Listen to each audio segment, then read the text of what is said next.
The secret of calm teachers is that they have a huge advantage. A huge advantage. And in today's video, we're going to talk about that huge advantage in 5 areas of classroom management. And at the end of the video, I'm going to tell you how you can be a calm teacher or even calmer than you are now. Now, when we talk about what this means sort of more specifically, it's that internally you're calm. Because if you're calm on the inside, you'll be calm on the outside as well. And so if you're bringing tension to your classroom, if your students, just the sight of them makes you nervous and this sort of thing, you're in many ways shooting yourself in the foot. And so if you bring a calm presence, a lot of wonderful things happen. The first is that it transfers to your students. They take their cue from you. And so if you bring a calm disposition, a calm energy to your classroom every day, they'll become calm as well. Just entering your room, they'll relax and begin to focus better. They'll have a good energy too. It's not like they're going to be sleepy. They'll have a really a good energy and be primed for learning. Of course, the opposite is also true. If you're excitable on the inside and you're nervous, those things will transfer to your students in the form of excitability. Excitability is one of the biggest causes of misbehavior. When I was a specialist teacher and seeing one class per week, oftentimes I was teaching at a school where a lot of teachers were really struggling with behavior, and they would bring their class and drop them off with me, and the students would be completely out of control. A lot of times, first week or two of school, I wouldn't even know the students. Sometimes they were very young kindergarten kids, and there'd be 25 or 30 of them completely out of control and talking and yelling and not even realizing I'm even standing there.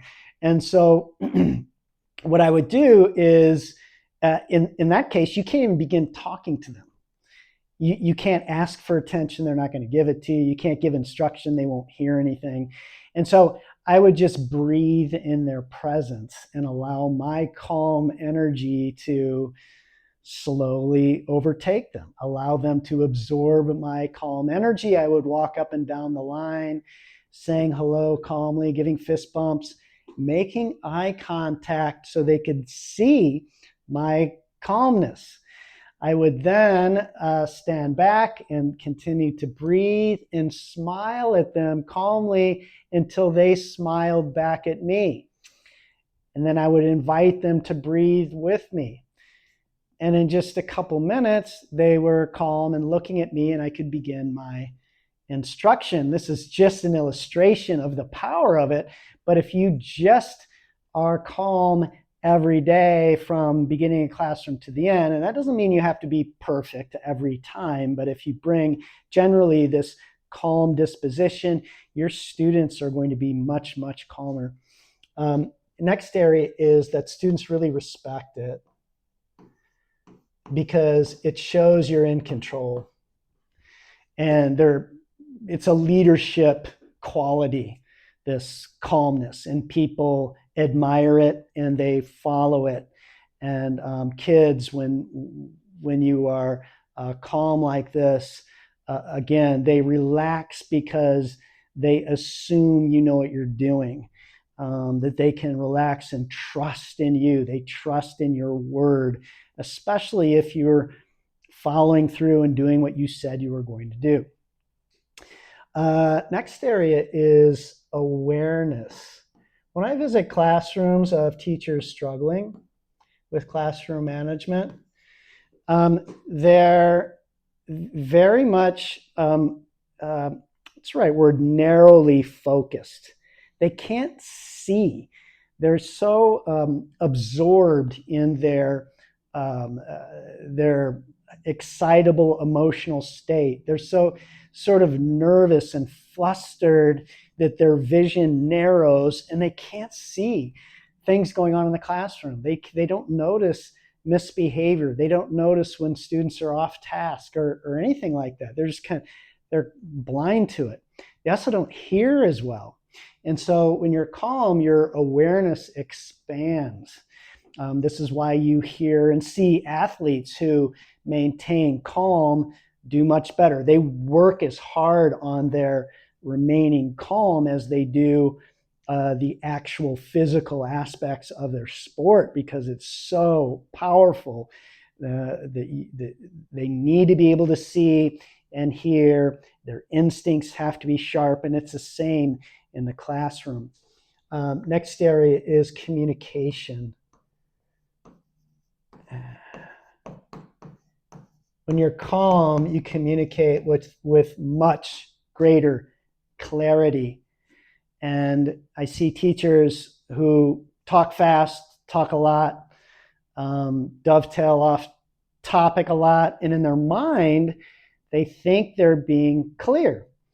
But the students are completely baffled, completely confused.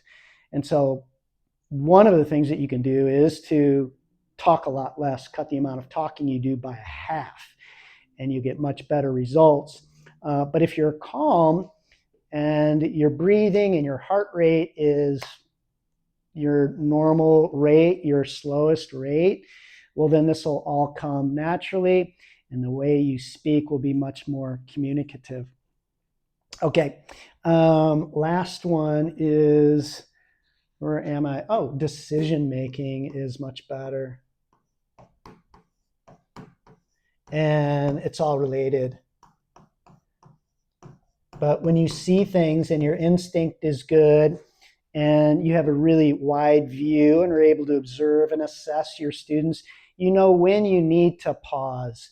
You know when you need to reteach.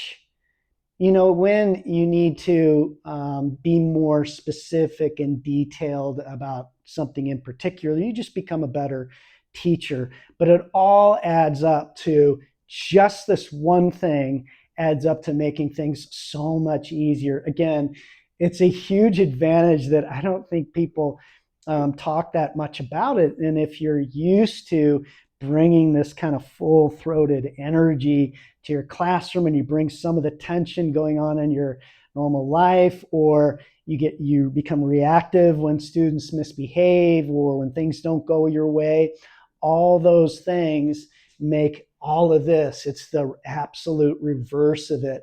That transfers excitability. They have less respect. You have less awareness. Your communication and decision making isn't as good. The question is, how do you get there? How do you become more calm? Well, we have lots of resources over at Smart Classroom Management, articles on this topic I've written. If you type calm in the search bar, or stress, tension, those kind of things in the search bar, excitability, you'll see tons of articles on this topic giving you some kind of step-by-step things you can do to grow into becoming a calm teacher. And by the way, this isn't something that you have to be born with.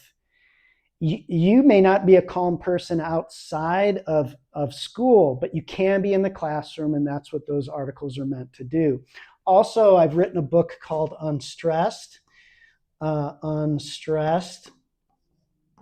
It's our highest reviewed, highest rated book that I've written, and it's like A to Z. Everything you need to not only be calm in the classroom and see better results in the classroom, but also to enjoy being a teacher more.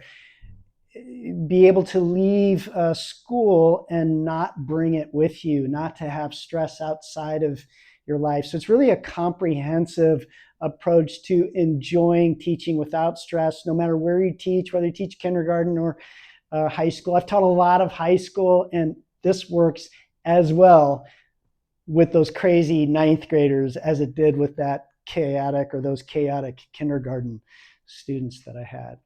Okay, I hope this helps. Please do me a favor and subscribe to this channel if you haven't done so already. Give this video a thumbs up and leave a comment below. I'd really appreciate it. Hope you're having a great week. I'll see you next time.